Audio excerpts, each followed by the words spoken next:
Ada yang pertama, kalau bentuknya kata kerja, berarti pekerjaan banyak dilakukan. Wa ma kana Allahu liyu'adzibahum wa anta fihim. Memang di era Nabi itu ketika sudah mulai mendapatkan kemuliaan, kebaikan, ibadahnya banyak para sahabat. Orang-orangnya taat-taat sehingga memang nggak layak untuk dihukum. Ya. Tapi ketika nabinya telah meninggalkan kita semua, tapi ajarannya kan abadi, diwariskan. Nah, persoalannya sekarang bukan ajarannya, bukan pekerjaannya, bukan amalannya, manusianya mulai banyak yang meninggalkan ajaran itu. Sehingga di antara sebagian mereka memang sudah layak untuk diingatkan, bahkan dihukum.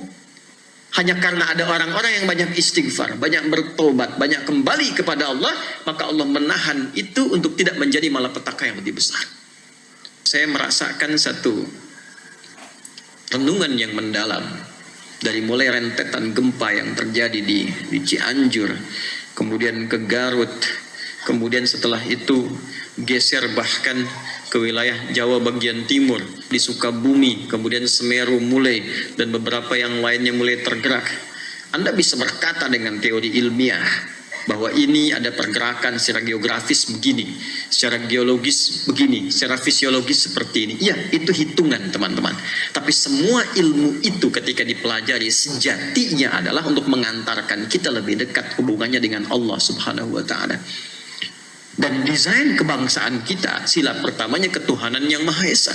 Jadi hal yang harus pertama kita koreksi dalam diri ketika banyak musibah terjadi, hujan yang sejatinya kita harapkan menghidupkan tanaman, bebuahan, tumbuhan dan panen yang indah itu, sekarang longsor kita temukan di berbagai tempat, banjir bandang, beberapa air meluap, beberapa kemudian terjadi hal-hal yang tidak kita inginkan. Pertanyaan pertamanya, wahum yastaghfirun, di mana orang-orang yang tobat itu? Jadi saya ingin mengajak, ayo kita posisikan, karena saya belum melihat ada yang menyeru sampai dengan hari ini ada orang yang ngajak tobat. Di mana imannya kita? Kaidah pertama bagi insan beriman itu ketika muncul musibah, maka imannya akan tergerak untuk mendekatkan dirinya kepada Allah. Dan skema pertama dalam Quran itu istighfar. Wa ma kana Allahu mu'adzibahum wa hum yastaghfirun. Mudah-mudahan pengingat ini tidak menjadi hukuman. Coba dikoreksi. Mungkin ada perilaku sekarang ini yang betul-betul harus dievaluasi. Bukan hanya di tempat-tempat yang Allah ujikan dengan musibah itu. Boleh jadi yang terkena gempa reruntuhannya itu syahid di hadapan Allah secara syahid akhirat. Tapi bagaimana kita yang akan berpulang kemudian? Tapi ada perilaku apa juga di sekitaran kita? Baik di tempat itu, di sekitaran kita saat ini. Perbaiki. Boleh jadi ada perilaku-perilaku yang tidak disenangi oleh Allah Subhanahu wa Ta'ala, alih-alih yang semua potensi kebaikan bisa kita dapatkan di wilayah negeri yang makmur ini, tapi belum kita rasakan kenikmatan keseluruhannya itu. Maka saya ingin mengajak membuka pertemuan kita di malam ini, perbanyak taubat pada Allah Subhanahu wa Ta'ala, perbanyak istighfar, perbanyak istighfar, perbanyak istighfar, yang mudah-mudahan dengan itu mengembalikan suasana hati kita lebih dekat dengan Allah Subhanahu wa Ta'ala, dan dengan itu rahmat Allah kembali diturunkan kepada kita untuk meraih berkahnya. Kami punya posko, buat posko di Cianjur, Wahkir, dan itu sudah terlingkan hampir di wilayah-wilayah di Indonesia yang termitigasi kalau ada bencana-bencana atau musibah-musibah yang seperti kita rasakan. Semeru kemarin ada ujian, tim kita sudah ada di sana yang menyiapkan alat dan sebagainya. Saya ingin cerita sedikit tentang Cianjur. Saat hari pertama itu terjadi, kita bikin posko sampai terakhir. Sampai sekarang kita siapkan bikin masjid permanen dan beberapa fasilitas umum. Saya bukan ingin cerita tentang rumah yang hancur terkena gempa atau tersapu longsor itu. Saya ingin cerita tentang rumah-rumah besar yang terlihat mewah, yang bahkan tak nampak retakan. Tapi ketika dilewati, ini nyata ya, karena kami sendiri yang berangkat ke sana, saya berada di sana. Dan alhamdulillah cukup mengetahui, termasuk kisah-kisah yang viral itu, kita tahu gitu. Yang paling menarik adalah penghuninya kosong. Tidak ada yang huni. Padahal itu rumah mewah, besar, ya bagus. Dan saya kira itu dihasilkan dari hasil yang tidak mudah. Mungkin bertahun-tahun bekerja, belasan tahun, bisa puluhan tahun untuk menghasilkan itu. Letaknya strategis. Tapi ternyata penghuninya lebih menginginkan dan lebih berminat untuk tinggal di tenda-tenda yang bahkan sebelumnya kurang layak.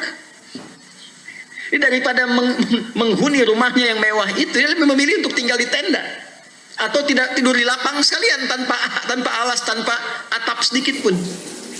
Ternyata pada satu titik, apa yang Anda hasilkan dari pekerjaan dan masih seragam yang Anda gunakan sampai malam hari itu, pada satu titik itu tidak akan banyak menolong Anda dari hasil pekerjaan Anda itu, ketika terjadi suasana yang menyentuh iman kita untuk dikembalikan kepada Allah Subhanahu wa taala.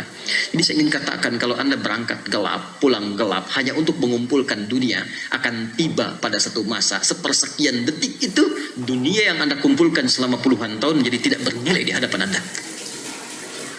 Dan yang paling bernilai itu istighfar Anda, takbir Anda. Jadi jangan sampai dipaksa dengan hadirnya gempa yang meruntuhkan baru Anda istighfar. Astagfirullah ya Allah, Allahu Akbar. Itu kemana aja kalimat itu? Yang dididik dalam sholat selama 5 waktu dibuka dengan Allahu Akbar, tak pernah dikumandangkan misalnya. Apa harus dikasih gempa dulu? Kasih banjir dulu? Kasih longsor dulu? Dikasih musibah dulu? Mana istighfar itu? Ya, mana tawakal kita kepada Allah? Mana taubat kita kepada Allah? Sedangkan skema taubat dalam Al-Quran itu bukan hanya dilakukan saat seorang hamba melakukan maksiat, bukan. Skema taubat itu skema membersihkan diri, supaya menjaga suasana hati itu dalam kebaikan. Makanya Nabi SAW mengajarkan sebelum tidur taubat, istighfar 70 sampai dengan 100 kali. Allah menegaskan, innallaha yuhibbut tawwabin. Allah mencintai orang yang senantiasa bertaubat, memperbaiki diri dari ujung kepala sampai dengan ujung kaki. Dan itu mendamaikan hati, mendatangkan keberkahan. Maka mulai hari ini saya kira hal pertama yang harus dilakukan adalah kita evaluasi dari semua bagian pekerjaan kita. Bukan hanya musibah yang kita rasakan secara luas, boleh jadi ada musibah yang akan menimpa kepada setiap personal, yaitu keberpulangan ia kepada Allah Subhanahu wa taala. Alladzina idza asabathum musibah qalu inna lillahi wa inna ilaihi raji'un. Dan kalimat itu seringkali diucapkan ketika ada orang wafat, kan? Setidaknya jangan Anda selalu kaitkan taubat itu kepada konteks yang sedang kita alami. Ada hujan, ada gempa, ada banjir, ada itu. Setidaknya persiapan sebelum menjemput maut saat kita akan pulang.